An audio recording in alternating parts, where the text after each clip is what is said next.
इस ट्यूटोरियल में हम ये कॉन्सेप्ट सीखेंगे कि what is the relationship between zero and coefficients of linear polynomial.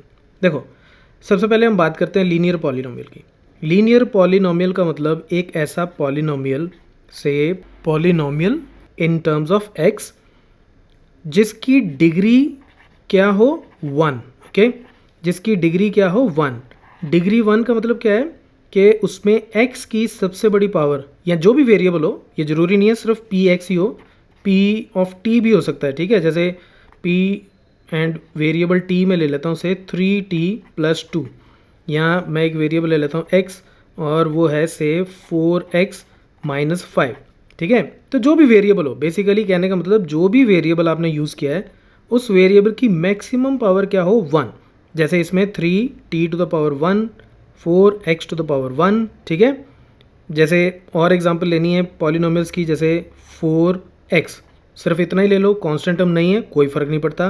Okay, तो ये या ये सारे क्या हैं, लीनियर पॉलिनोमियल्स। तो अगर इसको मैं ध्यान से देखूं तो एक तरह से ये जो पॉलिनोमियल है px, इसको मैं ax प्लस b इस तरीके से लिख सकता हूँ, where a and b are what, a और b मेरे पास क्या है, रियल नंबर्स। ठीक है, ये मेरे पास रियल नंबर्स हो गए, कोई भी नंबर हो सकता है इधर। और a जो है वो ज़ीरो नहीं हो सकता, क्योंकि अगर a ही ज़ीरो हो गया, मान लो a ही ज़ीरो हो जाता है, अगर a ज़ीरो हो जाए तो इसका मतलब ये क्या हो जाएगा, ओनली b, क्योंकि 0 इंटू एक्स तो गया, ये तो ज़ीरो हो जाएगा। ओनली b, तो b तो सिर्फ कांस्टेंट हो गया, और कांस्टेंट की डिग्री तो 1 हो नहीं सकती, राइट, क्योंकि इसमें तो x है ही नहीं। तो इसलिए ये जो कोफिशिएंट है ये कभी ज़ीरो नहीं हो सकता। ये हो गई पहली बात। तो ये हमने क्विकली रिवाइज कर लिया कि लीनियर पॉलिनोमियल क्या होता है। ओके, अब बात करते हैं ज़ीरो ऑफ ए पॉलिनोमियल की। अब देखो, ज़ीरो ऑफ ए पॉलिनोमियल, जैसे मैं ये एग्जांपल ले लेता हूँ 4x-5। Zero of a polynomial का मतलब ये है कि मैं x की एक ऐसी वैल्यू इसमें डालूं कि इसकी पूरी वैल्यू जो है वो क्या हो जाए, ज़ीरो। ओके, इसकी पूरी वैल्यू ज़ीरो हो जाए। उसको निकालने का तरीका क्या है कि आप 4x-5 इसको ज़ीरो के बराबर पुट करो, तो यहाँ से 4x कितना आ जाएगा, 5, विच इम्प्लाइज x कितना आ जाएगा, 5/4। अब अगर आप x को 5/4 इसकी ये वैल्यू आप इसमें डालोगे तो p ऑफ 5/4 कितना आ जाएगा, p ऑफ 5/4 का मतलब x की वैल्यू 5/4 इसमें डालो तो ये हो जाएगा 4 इंटू 5/4 -5। तो ये 4 के साथ 4 कट गया, यानी कि 5 - 5 विच इज इक्वल टू 0। ठीक है, तो इसका मतलब 5/4 जो है ये क्या है, ये इस पॉलिनोमियल की एक ज़ीरो है। Zero is a term. ठीक है, ज़ीरो एक टर्म है कि एक ऐसा नंबर जिसको मैं पॉलिनोमियल में डालूं और पॉलिनोमियल की वैल्यू ज़ीरो हो जाए, तो इस नंबर को हम बोलेंगे ज़ीरो ऑफ पॉलिनोमियल। ठीक है, ये बात भी हो गई। अब ज़ीरो हमें समझ में आ गई। अब बात करते हैं कोफिशिएंट्स की। तो ये जैसे a और b, ये जो हैं ये नंबर्स क्या हैं, इसमें a जो है ये x का क्या है, कोफिशिएंट, ये b जो है ये क्या है, कांस्टेंट टर्म।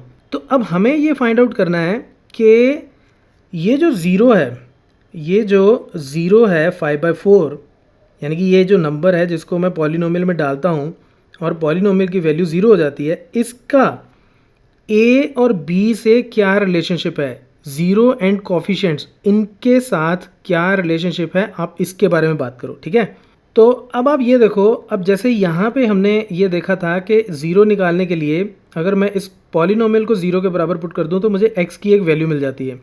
तो कोई भी एक लीनियर पॉलिनोमियल हमेशा ax प्लस b की फॉर्म का होगा। तो उसकी ज़ीरो निकालने के लिए अगर मैं ax प्लस b को ज़ीरो के बराबर पुट कर दूं, तो यहाँ से मैं ax is equal to minus B, which implies x is equal to कितना आ जाएगा, -b/a। तो फॉर एनी लीनियर पॉलिनोमियल हमेशा जो इसकी ज़ीरो होगी, यानी कि हमेशा एक ऐसा नंबर जिसको मैं पॉलिनोमियल में डालूं और पॉलिनोमियल की वैल्यू ज़ीरो हो जाए, वो -b/a ही होगा, यानी कि constant term minus of constant term और divided by coefficient of x। Okay, जैसे मैं एग्जांपल ले लेता हूँ अभी, ये मैं एग्जांपल लेता हूँ से 3x - 6।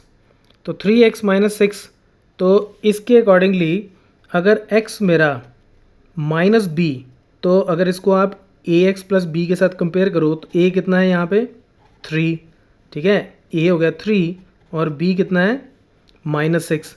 तो अगर x को मैं बोलता हूँ कि माइनस बी बाई ए के बराबर होगा, तो दिस मीन्स माइनस b की वैल्यू कितनी है माइनस 6, तो यहाँ माइनस 6 आ गया डिवाइडेड बाई a की वैल्यू कितनी है 3, ठीक है, यानी कि कांस्टेंट टर्म उसका माइनस और कोफिशिएंट ऑफ x उससे डिवाइड किया, यानी कि 6/3 which is equal to 2 is the answer.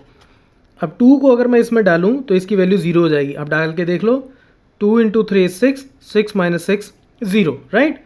तो कैसा भी आप नंबर ले लो, कोई भी लीनियर पॉलिनोमियल, चाहे ये 3t प्लस 2 ले लो, तो उस केस में -2/3 इसका एक ज़ीरो होगा, माइनस बी बाई ए यानी कि -2/3।